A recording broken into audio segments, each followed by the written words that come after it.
Hello everyone. So I welcome you all and I welcome you all to our YouTube channel named The Journalist Hub. और इससे पहले हम आज के session के बारे में आगे बढ़े, I wanted to congratulate you and I want to thank you.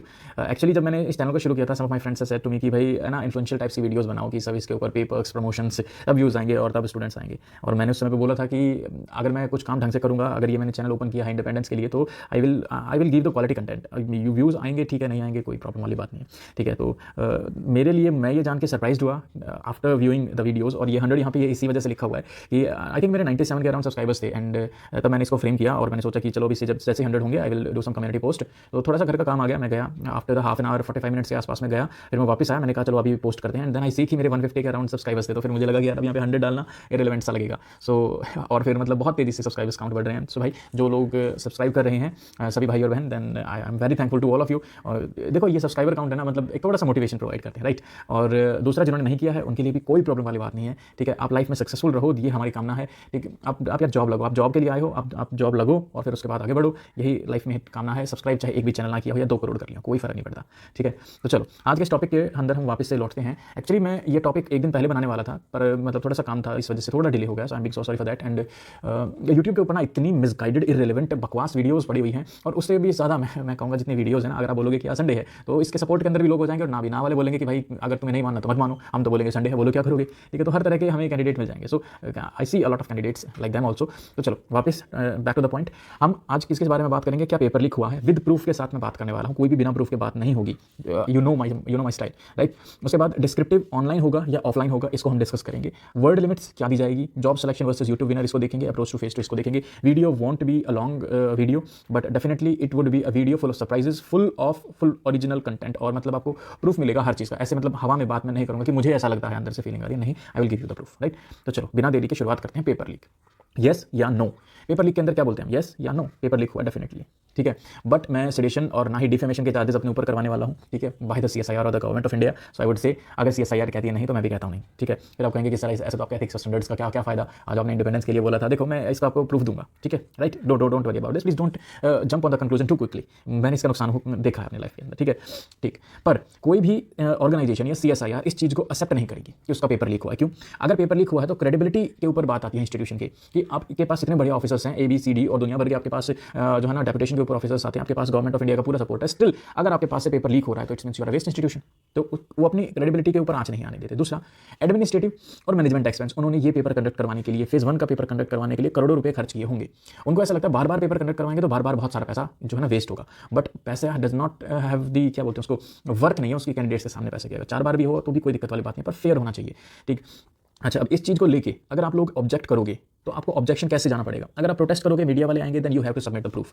और अगर आप कोर्ट केस करोगे तब भी आपको प्रूफ देना पड़ेगा। और ये प्रूफ है ना एकदम लीगल प्रूफ बोला जाता है। ऐसा नहीं कि सर मैंने देखा है वाला प्रूफ नहीं चलता। ये देखो जी, प्रॉपर आपको अप्रूव करके दिखाना पड़ेगा, तब जाके आप या तो कोर्ट में केस जीत पाओगे या आप प्रोटेस्ट करके सबको इकट्ठा एक साथ लेके आओगे। अभी RO का आपने पेपर देखा, यूपी पुलिस कांस्टेबल का आपने पेपर देखा। सो लीक की जो प्रॉब्लम है वो पर्टेन करती है, और जो बर्डन ऑफ प्रूफ वो है वो स्टूडेंट्स के ऊपर आता है, लायबिलिटी स्टूडेंट्स के ऊपर आती है, ठीक है। अच्छा, ये तो था हमारा मेन बात। अब मैंने बोला था मैं प्रूफ दिखाऊंगा, प्रूफ ये है, ये CSIR का ऑफिशियल डॉक्यूमेंट है, ऑफिशियल एडवर्टाइजमेंट है, जहाँ पे ये लिखा है कि हम मानते हैं कि कोई प्रॉब्लम हो सकती है जिसको हम रूल आउट नहीं कर सकते, जिसकी वजह से जो टेस्ट की डिलीवरी है उसके ऊपर इंपैक्ट हो सकता है, रिजल्ट के ऊपर भी इंपैक्ट हो सकता है, लेकिन री एग्जाम करवाना है या नहीं करवाना है ये कंडक्टिंग बॉडी की एब्सोल्यूट डिस्क्रिप्शन है, और सभी के सभी मैटर्स के अंदर decision of CSIR will be final. CSIR जो चाहेगी वही होगा, ठीक है। अब आप बोलोगे कि सर CSIR क्या चाहेगी, हाँ या ना, उसका जवाब मैंने पहले ही दे दिया है कि उस इंस्टीट्यूशन की क्रेडिबिलिटी खत्म होती है, मैनेजमेंट जो और एडमिनिस्ट्रेशन करने में जो खर्चा हुआ है वो खर्चा फिर से करना पड़ेगा, और जो कोर्ट केस के अंदर या प्रोटेस्ट के साथ है तो वो आपसे प्रूफ की डिमांड की जाएगी, आंखों देखी कहाँ सुनी बात नहीं मानी जाएगी। So this thing prove that second examination won't be conducted, right, most probably. I know this is disheartening but this is the case. And now let's move to our second question, ठीक है। क्या proof है कोई corruption होने का? हाँ, उन exams के अंदर बिल्कुल देखने को मिलता है जहाँ पे ना ही कोई कट ऑफ बताते हैं, ना ही आंसर की, और ना ही रिवाइज्ड आंसर की आती है। अब आप बोलोगे sir what is about the answer key? Yes, there will be the answer key and it will be published before your result, definitely 100 1000 जितना ब्रह्मांड में इन्फिनिट है सब लगा के परसेंटेज के साथ लगा लो, हाँ होगी, पब्लिश होगी। Tentative answer keys will be published, ये अगेन ऑफिशियल डॉक्यूमेंट है, after the examination, not after the result, after the examination. और जिन कैंडिडेट्स को ऑब्जेक्शन करना है, रिप्रेजेंटेशन करना है, 100 रुपीज़ की पेमेंट के साथ वो होगा, and that will be non refundable. Non refundable का मतलब ये है कि अगर आपका आंसर सही पाया गया तो भी आपके पैसे वापस नहीं मिलेंगे, गलत पाया गया तो भी पैसे आपके वापस नहीं मिलेंगे, ठीक है। इसके साथ में there would be no provision of re evaluation, कोई भी री इवैल्यूएशन नहीं होगा, मार्क्स नॉर्मलाइज होंगे। ओके, अब यहाँ पे इन्होंने बताया आंसर की। अब आंसर की का मैं लोचा बताता हूँ। अगर करप्शन हुआ होगा तो मैं आपको प्रूफ बता रहा हूँ। अगर करप्शन हुआ है तो चीज़ें कैसे आपको देखने को मिलेंगी। एक तो होता है करप्शन की मतलब स्मॉल स्केल के ऊपर की लैब के अंदर जाके थोड़ा बहुत क्वेश्चन देख लिया, फोन ले लिया, उससे सर्च कर लिया, that kind of corruption. I am against all everyone 0.001% के करप्शन के भी खिलाफ हूं मैं, ठीक है। I am not in support of that, but what I am saying is this कि दो तरह से आपकी आंसर कीज पब्लिश की जाती है। फर्स्ट, आपको क्वेश्चन मिलेंगे और उसके बदले में आंसर मिलेंगे। आपने क्या अटेम्प्ट किया है ऐसा नहीं बताएंगे, दिस इज ऑल्सो आंसर की, और ये भी इस क्राइटेरिया में फिट होती है। और आपने जो क्वेश्चन किए हैं वो, रियल में जो आंसर है वो, और जो आपने अटेम्प्ट किया है ना वो, सब कुछ एक ही पीडीएफ के अंदर मिलेगा। ये होती है सेकंड टाइप की आंसर की। अगर सीएसआईआर के अंदर बड़े लेवल के ऊपर करप्शन हुआ है तो they will choose this method कि वे क्वेश्चन और आंसर्स को पब्लिश करेंगे, नथिंग एल्स, ठीक। आपने क्या टिक किया है वो नहीं बताएंगे, और क्योंकि आपको फिर पता ही नहीं होगा एंड यू कांट क्लेम, ठीक है। और क्वेश्चन आंसर्स और आपने क्या अटेम्प्ट किए हैं, then it means there is a chances, higher chances, more chances of the fair conduction of the examination, ठीक है। मोर चांसेस हैं, 100% नहीं है। तो प्लीज कमेंट में यार ना इतनी हेट मत लिखा करो, ठीक। चलो नेक्स्ट अपने टॉपिक की तरफ बढ़ते हैं, जो है आपका डिस्क्रिप्टिव। डिस्क्रिप्टिव ऑनलाइन होगा या जनाब ऑफलाइन होगा। ये बहुत सारे मेरे हेट कमेंट्स, कैसा होगा। वैसे शुरू में ना मेरे को थोड़ी सी तकलीफ होती थी हेट कमेंट्स देख के, फिर से बाद अच्छा लगने लगता है कि वाह वाह क्या बात है। सो पेपर 3 बोलते हैं, फेज 2 बोलते हैं हिंदी और इंग्लिश दोनों के ही अंदर कंडक्ट करवाया जाएगा। ये चीज़ याद रखनी है, हिंदी के अंदर भी कंडक्ट करवाया जाता है and it would be a descriptive paper. Total marks आपका होगा 150 नंबर का, ठीक है। और टाइम कितना मिलेगा, 2 घंटे का, 2 आवर्स मिलेंगे। ये चीज़ ध्यान रखनी है, 2 आवर्स मतलब 120 minute, right. Let's talk about this. 2 आपके ऐसे होंगे 100 मार्क्स के, 50 नंबर का एक ऐसे, 50 नंबर का दूसरा। प्रेस से आई थिंक सॉरी हाँ, और प्रेस से आपका होगा 30 मार्क्स का, और लेटर एप्लीकेशन राइटिंग होगी आपकी 20 मार्क्स की, राइट। चलिए अब एक एक करके बात करते हैं। कुछ लोग कहते हैं ऑफलाइन होगा, हम दोनों को ही एक्सेप्ट करते हैं, यस ऑफलाइन भी होगा ऑनलाइन भी होगा। पहले हम ऑफलाइन के पर्सपेक्टिव से सोचते हैं कि हाँ जी ऑफलाइन होगा, बिल्कुल हम आपकी बातों से 100% सत्य, हम आपकी बातों के ऊपर कबूल करते हैं। और ऐसा ही जो आपका ऑफलाइन है वो या तो यूपीएससी रहती है या फिर आपका ऑफलाइन पहले सीजीएल का हुआ करता था, डिस्क्रिप्टिव एग्जामिनेशन। कल यूपीएससी की बात करते हैं। देखो भाई 1000 to 1200 वर्ड्स पूछे जाते, मतलब लिखना होता था 1.5 घंटे के अंदर। 3 घंटे का पेपर होता है, 2 ऐसे होते हैं, ठीक है। उसके बाद सब्जेक्ट इनके कैसे होते हैं, एनालिटिकल, ऐसे स्ट्रेट फॉरवर्ड नहीं होते, मतलब बहुत कॉम्प्लेक्स होते हैं कि हारा वही जो लड़ा नहीं, मतलब बहुत बहुत बहुत करके कि all the changes you wanted to see in the world you must have to be in yourself, इस तरह के ऐसे होते हैं, मतलब थोड़े से एनालिटिकल, थोड़े नहीं बहुत। आजकल तो फिलोसॉफिकल पूछने लगे, क्या बताऊं। चलो आगे बढ़ते हैं। थीम देखो इस पेपर का थीम क्या है। इस पेपर का थीम होता है, यूपीएससी वाले पेपर का थीम ऐसे मतलब they wanted you to give your opinions, they wanted you to build the organic flow. वो जानना चाहते हैं आपका होराइजन कितना है, आपकी डाइवर्सिटी कितनी है। तो इसका थीम क्या है, ऐसे। यहाँ पे इसका थीम क्या है, डिस्क्रिप्टिव पेपर। इसका थीम ऐसे नहीं है, इसका थीम डिस्क्रिप्टिव पेपर है। वो सिर्फ आपसे जानना चाहते हैं कि हाउ मतलब आप लिखते कैसे हो, बस, ठीक है। चलो ये बात मानते हैं। दूसरा सीजीएल के अंदर 150 वर्ड्स का ऐसे आता था और 150 वर्ड का लेटर प्रेस और एप्लीकेशन वगैरह आती थी, 50-50 मार्क्स करके 100 मार्क्स का पेपर आता था। अब ये पेपर कंडक्ट नहीं किया जाता, डिस्क्रिप्टिव वाला पेपर। तो क्या ऑफलाइन होगा, नहीं, क्यों नहीं होगा देखते। वर्सेस यस, हाँ होगा, क्यों नहीं होगा इसको भी दिखाऊंगा। और अभी मान लेते हैं, हाँ की पक्ष में चलते हैं ना, हाँ मानते हैं। कैसे, देखो कितने स्टूडेंट्स फेज 2 के अंदर अपीयर होंगे बताओ। 2 ही ऑप्शन है हमारे पास, या तो 12 से 13 गुना या 25 गुना। मैक्स होता है बैंकिंग के अंदर, पीओ वगैरह एग्जाम्स के अंदर 25 टाइम्स, और यूपीएससी 12-13 गुना के आसपास में कैंडिडेट्स को लेता है आफ्टर प्री। तो अगर 12-13 गुना में जाएं तो 444 आपकी पोस्ट थी, तो nearly 5328 students will be selected for the phase 2। Second, अगर 25 गुना लिए तो 11,100। अब 11,100 is not a big thing, क्योंकि अराउंड 13,000 से 13,500 के आसपास में यूपीएससी हर साल डिस्क्रिप्टिव लेता है। So descriptive is not a big thing. तो yes, pen and paper mode will happen. तो सब लोग खुश हो जाओ जो पेन एंड पेपर मोड के पक्ष में थे। अच्छा, ये तो है आपका पॉजिटिव आउटलुक जो मैंने आपको बताया। अभी बात करेंगे हम एक और बात की, इसका format. Why pen and paper mode is more important, क्यों? क्योंकि यूपीएससी, पीसीएस और जितने भी गैजेटेड ऑफिसर्स होते हैं ना, उनका हॉलमार्क होता है पेन एंड पेपर मोड। वो पेन एंड पेपर मोड के थ्रू ही आगे ऑफिसर बनते हैं। और आपको पता है सेक्शन ऑफिसर की जॉब जो है यहाँ पे, उसको गैजेटेड ऑफिसर बताया गया है। So it's a gazetted post.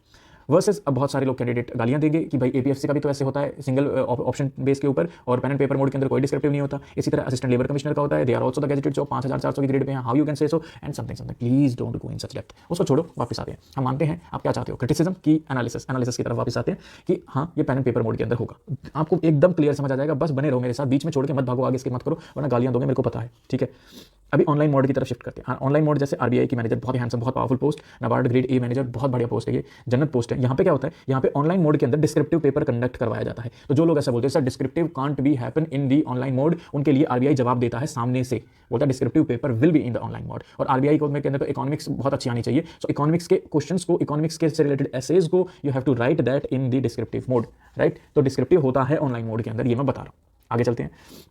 ये ऑनलाइन मोड लेने का फायदा क्या है? सबसे पहले तो मैनेजमेंट आसानी रहती है, क्योंकि जो आपके आरबीआई नाबार्ड के अंदर जो आपके एग्जाम सेंटर्स होते हैं ना, उनको आता है, मतलब एवरीथिंग इज वेल सेटल्ड, उनको कोई प्रॉब्लम की जरूरत नहीं है। बस सीएसआईआर ने बोलना है कि भाई ऑनलाइन के अंदर एग्जामिनेशन होगा and the authorities will conduct that बिना किसी प्रॉब्लम के।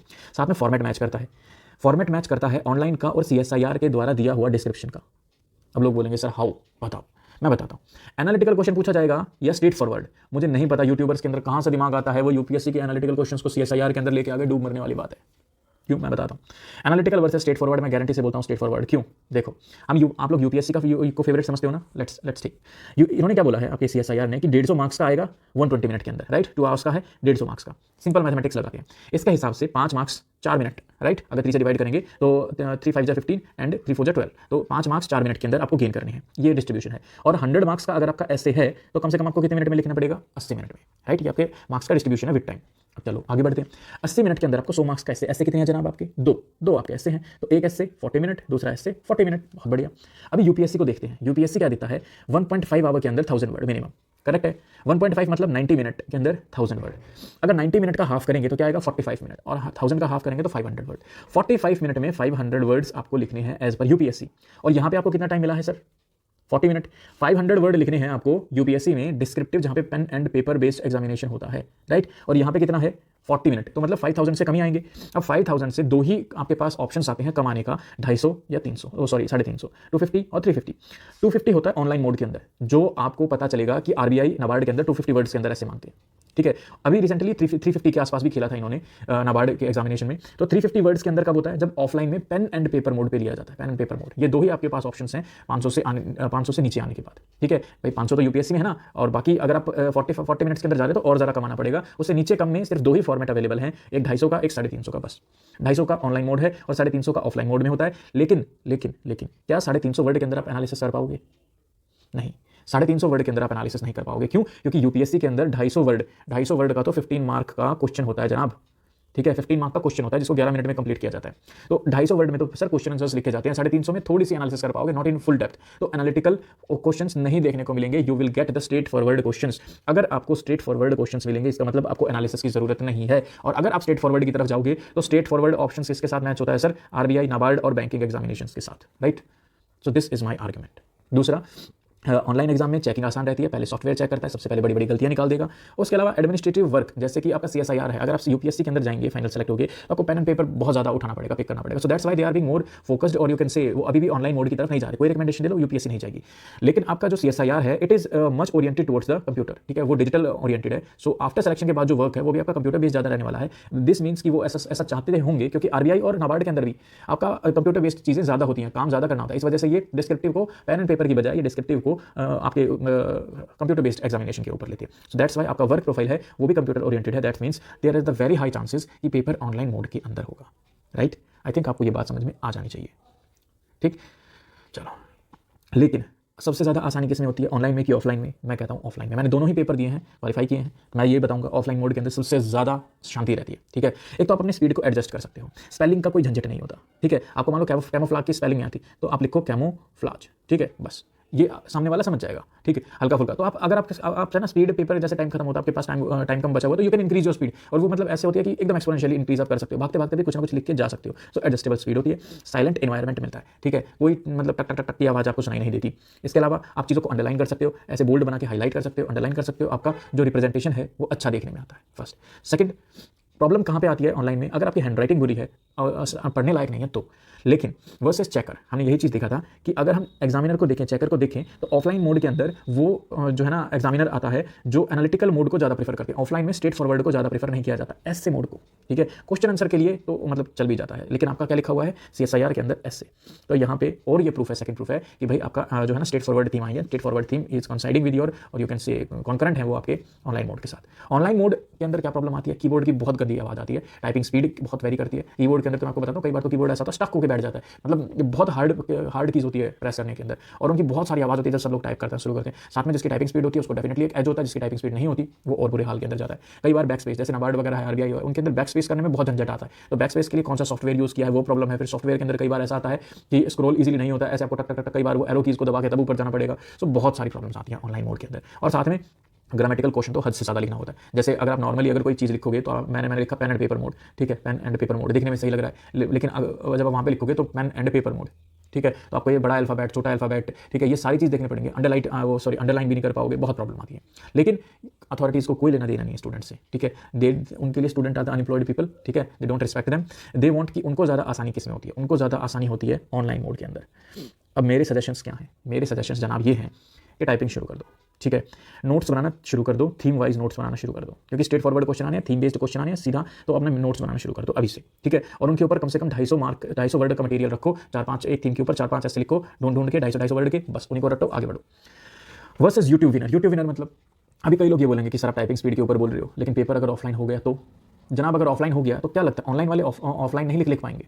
डेफिनेटली लिख लेंगे। मैंने बताया ना, आसानी किस में रहती है? आसानी हमेशा ऑफलाइन के अंदर रहती है, बहुत आसानी रहती है ऑफलाइन के अंदर। ऑनलाइन के अंदर 2000 प्रॉब्लम्स होती हैं, जितनी गिनवाओ उतनी कम, ठीक है। लेकिन अगर आपने ऑफलाइन होकर ऑनलाइन का कुछ भी नहीं किया, प्रैक्टिस भी करके नहीं देखा, जिंदगी में एक बार कीबोर्ड पे लिख के भी नहीं देखा, और अगर पेपर हो गया ऑनलाइन, तो आप तो फेल होना सर।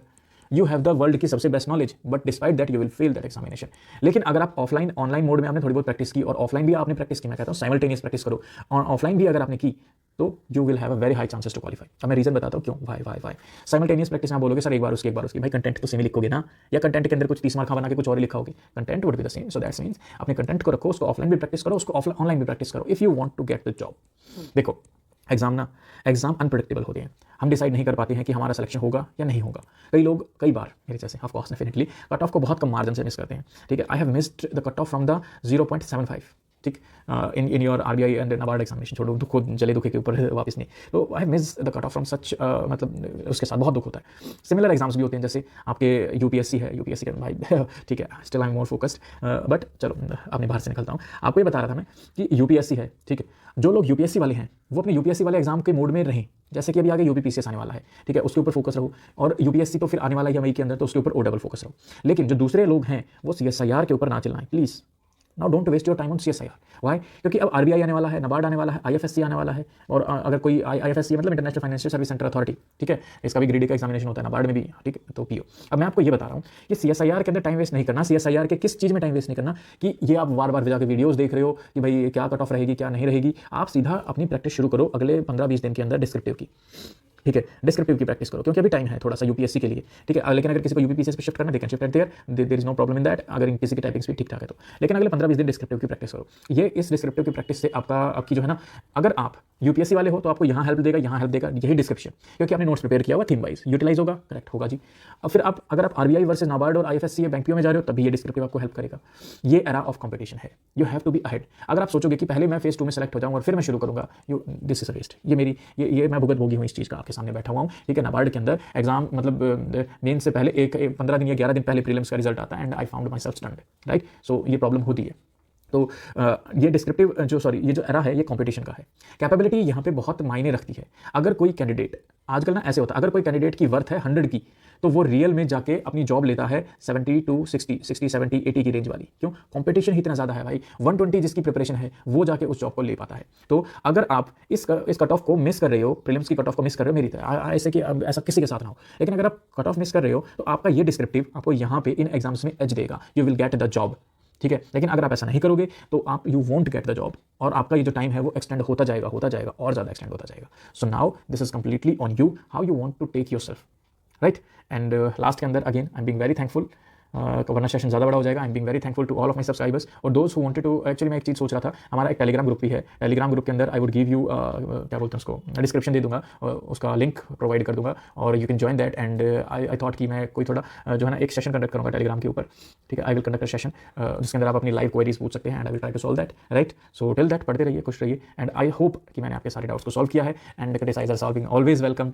सुन के देख के मजा आता है, right. So thank you all of you, have a nice day.